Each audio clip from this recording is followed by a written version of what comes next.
Super ஸ்டாருடைய கடந்த சில படங்களை எடுத்து பார்த்தீங்கன்னா, அத்தனையுமே ரத்தக்கரை ஆக்ஷன் படமாகத்தான் இருக்கும். என்னதான் படங்கள் தொடர்ச்சியாக வெற்றி பெற்றாலுமே, சூப்பர் ஸ்டார் அவர்கள் குடும்ப ஆடியன்ஸுக்குன்னு படம் பண்ணி பல வருடங்கள் ஆகிவிட்டதாக தொடர் குற்றச்சாட்டுமே இருந்தது. அதனை போக்கும் வகையில தற்போது தலைவர் 173 அப்படின்ற படத்துல ஒரு பக்காவான கமர்ஷியல் மற்றும் ஒரு சில ஆக்ஷன் காட்சிகள் கடந்த கதையை தான் தேர்வு பண்ணியிருக்காரா. இந்த படம் முழுக்க முழுக்க குடும்ப ஆடியன்ஸுக்காக எடுக்கப்பட்டது அப்படின்னு சொல்லப்படுது. சோ இந்த படத்தை பாத்தீங்கன்னா டான் படத்தை இயக்கிய சிபி சக்கரவர்த்தி அவர்கள் தான் இயக்குறாரு. ராஜ்கமல் பிலிம்ஸ் இன்டர்நேஷனல் சார்பாக நம்ம கமலஹாசன் அவர்கள் தான் இந்த திரைப்படத்தை தயாரிக்கிறாரு. படத்துடைய அறிவிப்பு வெளியாகி ஓரிரு மாதங்கள் ஆகிவிட்டது. படப்பிடிப்பு எப்போது அப்படின்னு ரசிகர்கள் தற்போது சோசியல் மீடியாக்கள்ல கேட்டுக்கொண்டுமே இருக்காங்க. ஆனால் சூப்பர் ஸ்டாரோ தற்போது ஜெயிலர் 2 படப்பிடிப்பையே இன்னும் முடிக்கல. இன்னும் ஓரிரு வாரங்கள் இந்த படப்பிடிப்பு நடைபெறவுள்ளதான். அதன் பிறகு அதாவது மார்ச் மாதத்துல இருந்து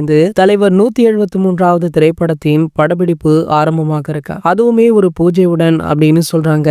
மேலும் பாத்தீங்கன்னா தற்போது தலைவர் 173 அப்படின்ற திரைப்படத்தில இருந்து ஒரு பக்காவான ப்ரோமோ வீடியோ ஒன்றை வெளியிட போறாங்களா. இதற்கான அறிவிப்பு 1 அல்லது 2 நாட்கள் வெளியாக கூடும் அப்படின்னு சொல்லப்படுது. மேலும் இந்த ப்ரோமோ வீடியோ வர 14ஆம் தேதி ரிலீஸ் ஆக இருக்கா. சார் ஓகே, யாரெல்லாம் இந்த ப்ரோமோ வீடியோவுக்காக ஆவலுடன் காத்து கொண்டிருக்கீங்க அப்படின்றத கீழே உள்ள கமெண்ட் செக்ஷன்ல கமெண்ட் பண்ணிட்டு நம்மளுடைய சேனலை மறக்காம சப்ஸ்கிரைப் பண்ணிக்கோங்க.